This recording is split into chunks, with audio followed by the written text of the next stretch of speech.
station built by the bands for the fans. Inferno Rock Radio, Unholy Speed by Poney there off their Seamuth album.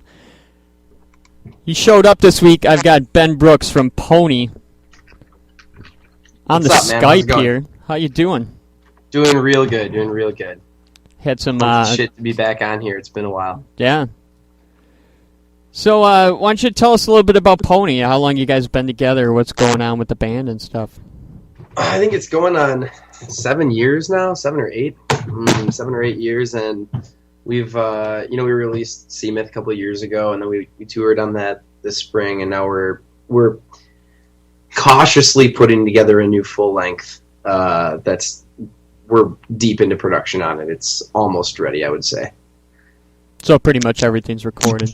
Yep, everything's pretty much recorded. We have a couple vocal tracks to put down, and then obviously the mixing process. So there's no release date or anything like that, but yeah, it's happening. There actually isn't even a name for the record. It's untitled so far, but it will be a full length. It is a full length, and it will be coming out primarily on vinyl.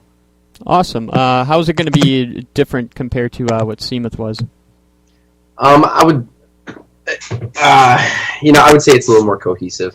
We're not quite covering as many different genres as we tried to branch out to, and it's also not a concept. So there isn't like a single story being told. It's we stepped back from that just because Seamuth was 72 minutes long and took us so long to put together just to try to stick to the concept. So this time we really allowed ourselves some more room to breathe and just wrote the songs we wanted to write. Awesome. You guys also added another band member in the last year. Yeah, we did. That's funny. I almost didn't even remember that. He went on tour with us too, so seems like he's been around forever. But yeah, Tyler, our new bassist. Scott, our previous bassist, moved to lead guitar, so now we have 2 guitars going all the time, and then we picked up Tyler to play bass, and that kid is awesome. He's awesome. He's young. Kid's only 19, but he really brings his A game all the time. He's a great player. Awesome. So has he been part of the writing process on this new album then as well?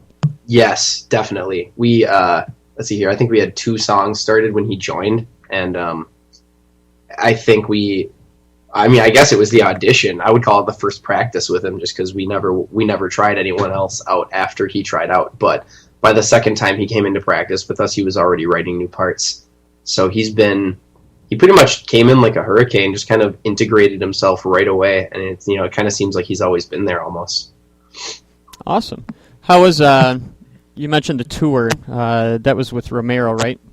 Yeah, that was Poney and Romero going out. I think was Jeff on here in between then and now? I don't believe so. Okay, but so yeah, how was the? In a ruckus. Yeah, it was good. We went out to Seattle and Portland. Those were like the 2 furthest cities that we hit, and then it was a 16-date tour.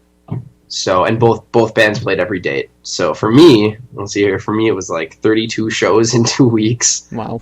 On drum set, which was pretty outrageous. Yeah, and then we didn't get to split bands up any of the nights. So every night it was back to back. Oh wow. Poney and Romero.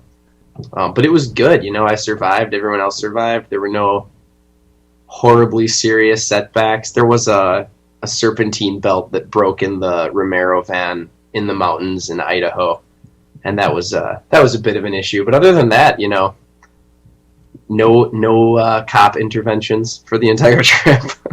Nice. No, go ahead. No, that's it. Yeah. So. I also guess I kind of wanted to ask you about, you guys have this great scene up there in the Wausau area. That's kind of how you and I got to talking, was about other bands in the area and stuff that you thought I might like. And I've been up there now a couple times. You guys run a basement shows up there. How's that going for you guys?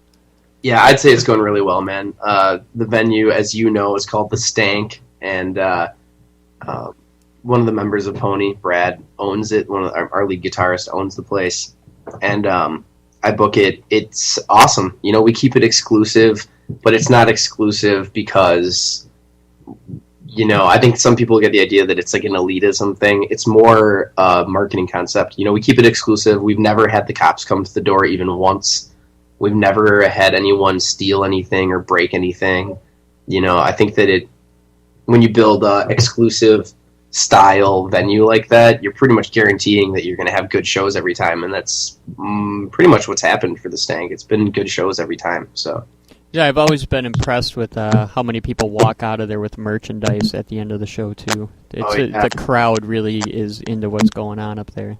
Totally, yeah. I think that's one of the main things that keeps it running is that I never charge a cover. There is no cover for our shows. But the thing is because of the way the address spreads, the only people who find out about it are people who are pretty much guaranteed to come and support whatever touring band is there anyway. So there's really no conflict. People can come for free, and the band still leaves with more money than they have on 80% of their tour. Right. That's awesome. So speaking of booking shows, let's talk about this show you got coming up Saturday night here in Madison. Yeah, man, it's going to be crazy. I don't know, the Atlas Moth and Ken Mode, right? Shit. How'd you hook this up?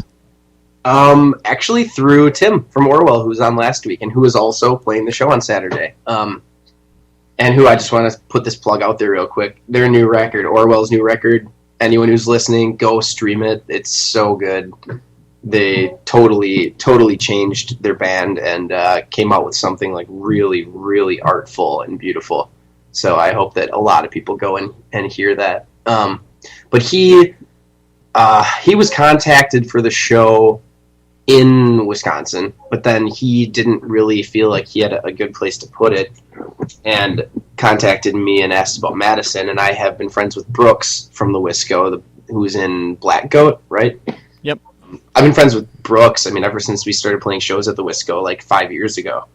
And I asked him, and he said, well, it might be too small. And I was like, maybe that's exactly what it needs. Is just someplace where it'll be packed no matter what. And so we're doing it. And I don't know, that's pretty much what happened, Guy knows a guy knows a guy. Yeah, that's awesome. And yeah, that was kind of my thoughts as well, as the Atlas Moth playing at the Wisco. That's going to be a pretty crazy setup. Yeah, I think so. For a little while there, especially since I'm the one who put it together, I was feeling kind of like it might have been a mistake, just to try to fit a band that big in such a small punk bar. But from what I saw on tour and from what I see, Romero got to open for Todi Moshi when Todi Moshi came to the Frequency recently. Right. And that was a crazy show. They're huge. Todi Moshi is awesome. They've shared stages with, Mastodon and Baroness and, all the great psychedelic stoner metal groups that are, kicking ass right now. And that show, even though the Frequency isn't that big, it's still, the people there were really into it, but the people who were there just weren't that many. And I think that if we run a good hip show at the Wisco, chances are it's just going to be a raging success because people are going to pack in. It's just going to be, sardines, and it's going to be a real show. Yeah. Yeah, I'm definitely looking forward to it. And Ken Mode as well. There's not often you get to see a Canadian band come down and play in a tiny club like that either. Absolutely. And Ken Mode brings their A game constantly. I've seen them before, and they are just balls out at every show. So I'm sure that's going to be pretty wild. So why don't you give us the details on that, the time, the cost, and everything? Right, rock and roll. So it's at the Wisco on Williamson Street, and it's Poney, Orwell, Ken Mode, and the Atlas Moth. Starts at 9:30. It is 21 up, but it's $6 only, which is cheap for seeing two really great touring bands, I think. And I guess technically it's 4. Orwell and Poney aren't from Madison either. I just kind of forget that sometimes. Yeah. But it's only $6 and 9:30, so it should be enough time for people to pre-party and get there all raring to go. Awesome. Well, one last question for you that I ask everybody that comes into the lair. I love talking to bands about other bands, what they're listening to and stuff, so I always like to try and pass that along to the listeners. What kind of stuff are you listening to right now? What do you think people should be listening to? Yeah, I know this is a little passé, just